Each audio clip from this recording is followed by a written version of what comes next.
Acabei de chegar em casa após a classificação do Vasco, 3-1 em cima do CSA, um jogo, digamos que para calar a boca de quem estava falando que o Vasco seria eliminado da Copa do Brasil. Não é um resultado para a torcida fazer festa, mas é um resultado sim para se comemorar. Isso porque o Vasco vem de um longo período sem vitórias. E às vezes é uma vitória como essa, depois do bom primeiro tempo que fez o time do Vasco, que muda aquela maré de azar que o time vinha tendo para trazer uma maré de sorte, para limpar o ambiente, tirar aquela energia ruim, pesada que estava carregada. Então, o Vasco hoje fez o que tinha que fazer, vencer o CSA bem dentro de São Januário, sem passar sufoco, sem passar complicação. E o Vasco fez um ótimo primeiro tempo. O Vasco resolveu o jogo na primeira etapa fazendo o que faz de melhor, marcando pressão CSA no 4-2-4. Hoje o Fernando Diniz fez mudanças no time até para deixar o meio de campo do Vasco mais técnico e mais leve. Ele tira o Hugo Moura do meio de campo, coloca o Hugo Moura na zaga no lugar do João Vitor, coloca o Lucas Freitas também na zaga, e aí em tese ele tem uma zaga com boa qualidade técnica, o Lucas Freitas um pouco mais rápido do que o Hugo Moura, e ele coloca o Jair nesse meio de campo. E o Jair é um jogador que eu fico me perguntando o que acontece com o Jair, porque tem jogos como hoje que ele joga muito bem, faz uma grande partida, ajuda o Vasco a quebrar pressão, recupera muitas segundas bolas, e tem jogo que o Jair parece que desaprende a jogar, some da partida. Se o Jair jogasse todos os jogos como ele jogou o jogo de hoje, ele era um jogador que seria importantíssimo para o Vasco, seria extremamente importante, mas ele não consegue manter uma sequência boa de jogos, eu posso dizer. O Jair não faz 3 jogos bons, ele faz um bom, e aí passa um tempão sem jogar, aí quando volta ele joga bem, aí todo mundo fica animado, depois ele some. Tomara que dessa vez seja para se firmar.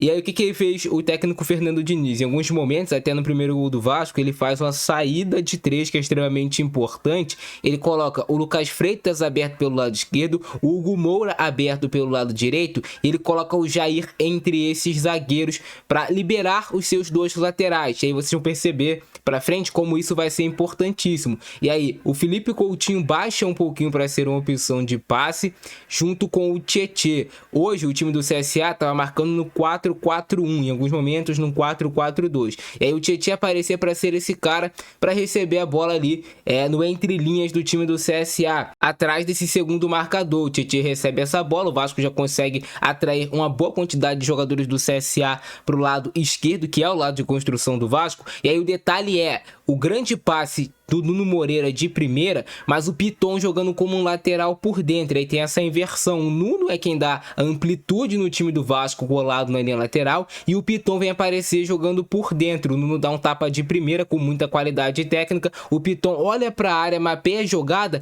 e a intenção dele era o Paulo Henrique. Aqui é algo muito interessante, o Paulo Henrique tá jogando mais por dentro, né, cara? Ele puxa a marcação do lateral do CSA para dentro junto com ele, e aí abre um clarão nas costas do lateral do CSA para a entrada do Ryan na ponta, completamente livre, já que o ponta do CSA não acompanhou o Ryan. O gol já estava montado, o Piton cruza para a área, a bola desvia, mas aí quando você povoa a área com muitos jogadores, e como foi útil o Paulo Henrique ter puxado a marcação, tem um clarão para o Ryan só finalizar e marcar o gol para o Vasco. Algo diferente do que acontece em alguns jogos, no qual o Ryan vai jogar na mesma ponta do Nuno para gerar superioridade numérica. O Ryan ficou na ponta dele, mas o Paulo Henrique atraiu essa marcação por dentro, e aí gerou esse desconforto na defesa do CSA, esse desencaixe de marcação que acabou gerando espaço para o primeiro gol do Vasco, muito bem construído, de pé em pé, como é esse Vasco do Fernando Diniz. Só que às vezes o Vasco não consegue transformar essas construções de jogadas até interessantes em gols. E aí você também teve o Verratti atraindo a atenção desses zagueiros. O Verratti, querendo ou não, ele é um atacante que atrai a atenção do zagueiro. O zagueiro sabe, se deixar espaço para o Verratti, ainda mais com o cruzamento do Piton, pode ser letal.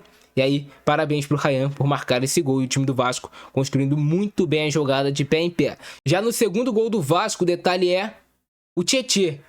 Inversão de bola perfeita do Tietê para o Ryan, e aí novamente o Vasco jogando com os pontas cada um no seu lado. O Ryan era o jogador nesse momento que dava amplitude pelo lado direito. Ele recebe a bola em situação de mano a mano, mas ele vai preferir cortar para dentro, vendo que tem espaço, perfila o corpo, e é uma característica que o Ryan vem tentando desenvolver, bate pro gol, e o detalhe é o Felipe Coutinho pisando na área. Você tem 3 jogadores do Vasco pisando na área contra 3 defensores também do time do CSA dentro da área. Vem vem o bate do Ryan e time que está finalizando para o gol e tem muitos jogadores entrando na área, que no caso tinha 3 jogadores do Vasco, essa bola pode sobrar para um dos seus jogadores, sobra para o Felipe Coutinho. Detalhe, o Coutinho já esperava esse rebote. Vocês veem que o Coutinho, antes mesmo do Ryan finalizar, ele já estava correndo para pegar esse rebote, aí o Coutinho tira com toda a sua qualidade para marcar o gol para o time do Vasco, sai comemorando, fazendo coraçãozinho para o torcedor. E o terceiro gol do Vasco é muito interessante da gente analisar, porque novamente você tem o Jair sendo esse jogador importante para quebrar a pressão do adversário. E isso é algo que o Fernando Diniz gosta muito, atrair o adversário a subir o seu bloco de marcação, e aí você vai gerar espaço nas costas. E olha só o que acontece, o Jair pega essa bola, quebra a pressão, importante o Jair utilizando a sua perna não dominante, a perna esquerda, com um passe mais vertical do Jair, encontrando o Felipe Coutinho nessa região aqui da esquerda, que o Felipe Coutinho abaixa bastante para receber essa bola. Olha só como é que ele já quebra a pressão do time do CSA, deixa 3, 4, 5 marcadores para trás com esse passe, aí o CSA já tá todo correndo para trás, todo desorganizado. Olha onde tá novamente o Lucas Piton por dentro, né? O Lucas Piton hoje funcionou muito como esse lateral por dentro, com o Nuno dando amplitude. Ele faz a ultrapassagem, o Piton, e o legal é o Tietê acompanhando a jogada desde lá de trás. Volante que pisa na área costuma fazer gol. O Tietê pisa na área, o Piton, mesmo antes dele receber a bola, ele já tinha quebrado o pescoço e visto o Tietê entrando completamente livre. Olha o clarão que tem na defesa do CSA. O Tietê faz o passe para trás, o Tietê engana, né, o adversário que vai bater, e ele dá esse corte bonito. A bola até fica um pouquinho mais dividida, mas ele bate, acaba desviando no marcador. Esse desvio mata a marcação. Mais uma vez o Vasco construindo de pé em pé. O grande detalhe é lá no início da jogada, vocês repararem, o Ryan tá lá atrás, né? Mas o Paulo Henrique, quando a jogada vai se fechar, tá lá na frente, sendo esse jogador para uma possível sobra do lado contrário de um cruzamento ou até uma inversão de bola. Belo gol do Tietê. Mas aí, depois de um grande primeiro tempo, que o Vasco teve boas oportunidades, no segundo tempo o Vasco volta, eu diria que meio desligado, né? O Vasco com 3 minutos leva um gol muito bobo, um gol completamente evitável. E aí é um problema do Vasco, do Fernando Diniz, leva muitos gols pelo alto, até por você não ter hoje um zagueiro de grande estatura. Eu posso dizer para vocês, o Vasco está jogando com o Hugo Moura e o Lucas Freitas, que é uma linha de zaga talvez baixa. Claro, é evitável, você pode tirar com posicionamento de outras formas, mas isso faz, querendo ou não, diferença você ter um zagueiro alto, um zagueiro de boa estatura, que se pede muito no futebol atual. O Vasco gera muitas oportunidades da metade do segundo tempo para trás. O Garré entrou bem no jogo de hoje. O David entrou, fez algumas jogadas, errou alguns domínios, coisas básicas, mas é um jogador que tá voltando de lesão, então tem todo esse processo aí pela frente. Mas o Vasco poderia ter facilmente, ainda no segundo tempo, muito abaixo, no qual se deu oportunidade para o CSA, poderia ter deixado o CSA no jogo. Aí vai muito também, o Vasco joga com a linha muito alta, isso aí é o normal do Fernando Diniz. Você vê em vários momentos o Vasco com a linha antes do meio de campo, tentando compactar essa marcação-pressão, e se você não tiver efetividade dessa marcação-pressão lá na frente, deixar o adversário conseguir construir e quebrar a sua pressão, você tem um buraco muito grande nas costas. Então essa pressão você tem que compactar realmente, mas tem que ser efetivo, recuperar essa bola no campo de ataque. E eventualmente, se você perder nessa pressão, você tem que ter zagueiros rápidos sempre para recuperar. Isso é o básico. E assim foi a vitória do Vasco em cima do CSA. O Vasco que começou criando suas situações desde o início do jogo. Era assim, um ataque contra a defesa. O Vasco jogando em São Januário, hoje abarrotado, então pressionando bastante a equipe do CSA. O Vasco sabia que tinha que definir o jogo já no primeiro tempo. O Vasco já teve essa grande oportunidade com o Ryan. Muita qualidade do Nuno Moreira para ser decisivo com passes, mas aí é algo que eu sempre cobro do Ryan, para quem me acompanha aqui sabe. O Ryan precisa treinar cabeceio. Esse moleque tem estatura, tem 1,85 m, foi algo que o Diniz hoje fez. Bem colocar o Ryan um pouco mais perto do Verratti em alguns momentos, para ele aproveitar as oportunidades de gol. Vocês estão vendo aí? Em vários momentos ele tá dando esse peso na área junto com o Verratti. Então isso dificulta a marcação da zaga adversária, porque o Ryan tem estatura. E aí ele perto do Verratti faz o gol. Perto do Verratti, atacante dentro da área, a bola vai sobrar, meu amigo. Gol do Ryan. Agora, se o Ryan melhorar o cabeceio, porque ele tem estatura para isso, tem 1,85 m, ele vai se tornar um atacante muito completo. Vai ter força, vai ter chute e vai ter o cabeceio, cara, vai se tornar muito completo o Ryan. Então ele precisa, talvez, focar nisso. Passa 30 minutinhos depois do treino só treinando o cabeceio. Cara, isso vai fazer uma diferença absurda no jogo do Ryan. se ele tivesse a imposição no jogo aéreo. Eu não tenho dúvidas disso, não tenho a menor dúvida. O Vasco tem essa grande oportunidade, o Nuno acabou perdendo esse gol, cara.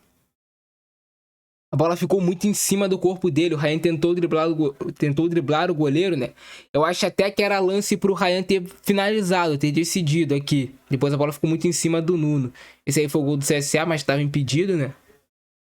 Ainda bem, cara, seria um pecado gigantesco. O CSA nem pisava no campo de ataque. Na primeira bola que vai, explorando linha alta do Vasco, fazer o gol, assim. Seria um pecado muito grande pro Vasco. Segundo gol do Vasco, gol do Felipe Coutinho. Cara, como eu gosto muito do Felipe Coutinho. Eu quero ver o Felipe Coutinho bem, feliz no Vasco, ajudando, fazendo gols, dando assistências, participando do jogo como ele participou hoje no primeiro tempo. Esse é o Felipe Coutinho que a gente gosta. Dava pra ter sido mais do que 3, né? Gol do pequeno Couto. Mais uma participação do Ryan. Bate no gol. Coutinho acredita no rebote. E mandou o coraçãozinho pra torcida. Chute do Jair. Jogou bem hoje o Jair, né? Que bola colocada. Ricardo, essa bola não tem entrado. Ajeitou, perfilou o corpo, chapou ela.